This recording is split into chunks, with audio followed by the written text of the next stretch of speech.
Okay, we're going to look at the following problem where we've got a bolt of 400 kilos is being pulled up a rough slipway at a constant speed. It's modeled at 15 degrees against the horizontal, and we've got a coefficient of friction at 0.2. It snaps at 80 meters, and we want to find, after it snaps, how long does it take to hit the water. So I've done a sketch over here to help us with some time. So we've got the 15 degrees here.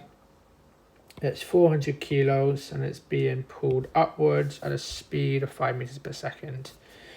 So what we know is, because it's able to be pulled up, we've hit our maximum frictional force. If we hadn't hit the maximum frictional force, it wouldn't be moving anywhere. So we have to have overcome it to be able to move up. And we've got the max frictional force is the coefficient times the reactive force. So the reaction force comes off it here. So the reaction force is 400 G times cos 15. So we get the maximum frictional force here. So max, that's going to equal 757.28 on our calculators. Okay. And we've got the component acting down on the slope. We can see acting against it is here. So this means is 400 G times sine 15. Type that into your calculator. And you get, make sure your calculator's in degrees, and you get 1014.5 newtons. That is larger than our frictional force, because as soon, don't know what's going on with the pencil there. As soon as it snaps, the bolt is going to come back down, and then the frictional force is going to act against it, but this downward force is greater, and because it's greater, we've shown in the question that it will slide back down. Okay, because the force of the bolt is greater than the frictional force. If it was less than the frictional force, it would just stay stationary. So that's fine. Okay, so let's have a look. So what we know is when we're pulling the bolt upwards, the bolt, as soon as it snaps, it's going to travel a little bit more upwards before it hits a final speed of 0. Because imagine, if you will, that the bolt, as you're pulling it up, if it's going at a constant speed of 5 meters per second, it's going up and up and up and up and up, it snaps, it's going to go up a little bit more before it stops, and then comes back down again. Okay, so we're going to split this up into multiple parts.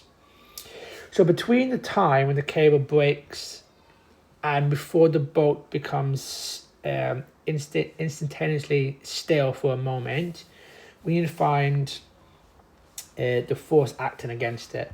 So as soon as this snaps, we're going to have our frictional force and the downward force of the bolt acting against its upwards travel.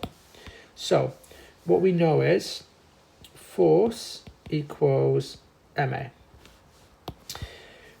When it snaps, we've got the frictional force and the downward force acting against it, I should say. So we've got 400 G times sine 15 plus our frictional force, 80 G cos 15, and that equals our mass, 400, times acceleration. Okay, great. So our acceleration is all of this divided by 400. So we can see that divides quite nicely, and that becomes 80 divided by 400 becomes 0.2. So it equals G sine 15 plus 0.2 G cos 15. Type that into your calculator. Acceleration equals 4.4296. So that's good. And this is going to be, I guess, deceleration, because the bolt is going to go up for a little bit before it stops and then comes back down. So that's sort of our deceleration number.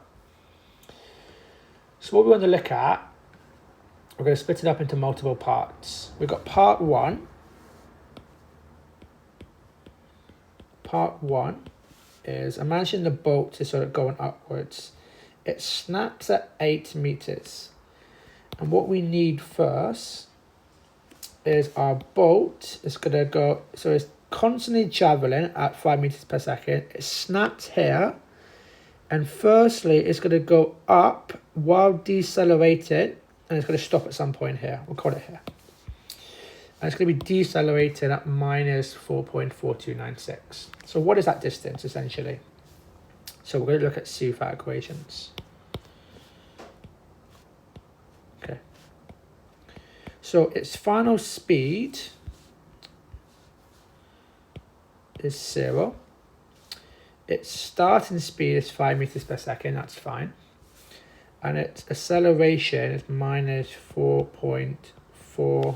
We've got 296 to be accurate. I think that's to be fine for the question. We will find time, and we will find S. So what we're going to say is phi equals u plus at is 0 equals 5, and we've got minus 4.4296 t, and then we're going to say time equals 5 divided by 4.4296. So time equals 5 divided by 4.4296. 1.1287 seconds. So that's great. 1.1287 seconds. Fantastic. So done. So it stops. Once it snaps, it takes, so we go back here. It's traveling up, traveling, snaps here. It takes 1.1287 seconds to stop. Great. Okay, so what distance is that? So we should have the following formula. We've got phi squared equals u squared plus 2as. So phi squared minus u squared all over 2a equals s. So let's type that all in. So we're going to get 0 squared minus 25 squared. 2 times negative 4.4296. That all becomes positive. Type that all in and we should get 2.8219 meters. So that means this here, be really small here, it goes plus 2.82 meters. So we'll add that on to 2.8219 plus 8 meters. It goes up to, this point here is 10.8219 meters. That's fine. That's good to know. Fantastic. So it travels 2.8219 meters in those 1.1287 seconds. Great. I wanted to double check that on my calculator. 2 times 4.4296. Yeah, I'm happy with that. Great. That's how far we've come up. Right, so now we've got part 2. So part 2 of the problem.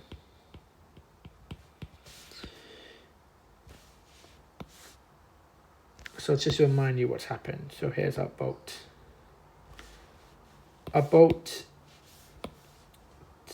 I want to exaggerate this now a little bit. So it goes up to 10.8219. So just to remind you what's happening. Our boat's constantly traveling up at 5 meters per second with a cable. It snaps here. And then goes up and it decelerates back to 0, a speed of 0. And now it's going to come downwards, and we want to find where does it hit the water here. So how long does it take to go back into the water? Okay, so that's what we're trying to work out here. So back into the water. So we're going to put it back at the top here. Okay. So what do we know when it's at the top? When it's at the top, the force acting against it, so we've got the downward force of the boat, which we found earlier was here. So this is the downward force. But now the friction is going to be acting against it. So the friction, a frictional force we found earlier was here. That was our frictional force. Okay, where did we do? We did it up here, right? That was the first one we did. So it's 80 G cos 15. That's the friction of the plane acting against it. Because remember, the direction of travel is this way. So it's acting against it. And the force coming down was 400 G sine 15, I believe. Great. So now, as it comes down, force equals ma. So how does it accelerate?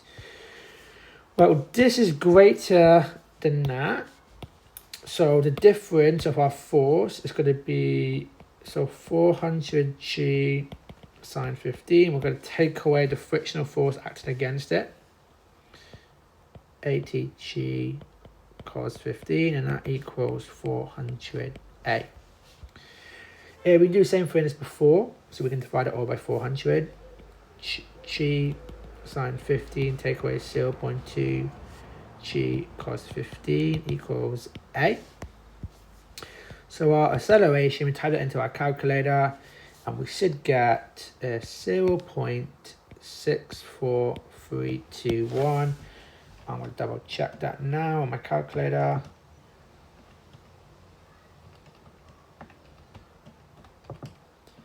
Yep, that's correct. Fantastic. So that's the acceleration coming down.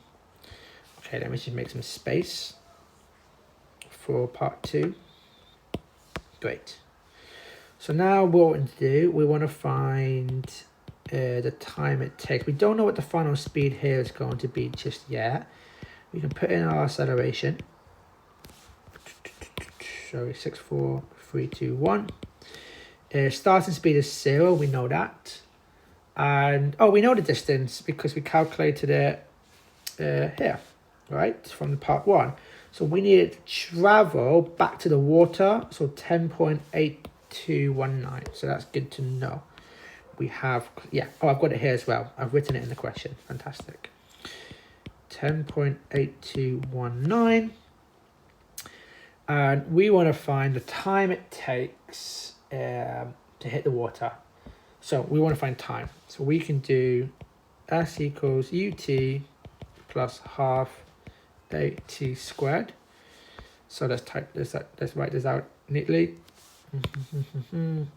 10.8219 equals, well, UT, initial speed is 0, so we can ignore that, plus half times 0.64321 times t squared. So t squared is 10.8219. Take away 0.5 times 0.64321. Good. So t squared is, I've got here 10.500295. Let's square root that. We already want the positive solution. So let's have a look. Oh, no, 1 second. I've made a typo. Let's have a look.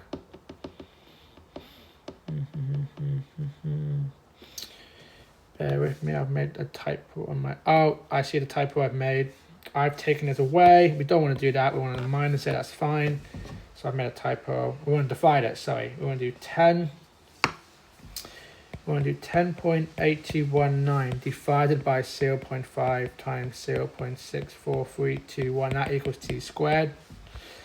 So t squared equals 0.5 times 0.64321. Yep. 33.649. Let's square root that. So we square root that. Time equals 5.8008 seconds. Fantastic. Great. So now we're done the question. Part 1, it takes 1.128 seconds to go up and stop.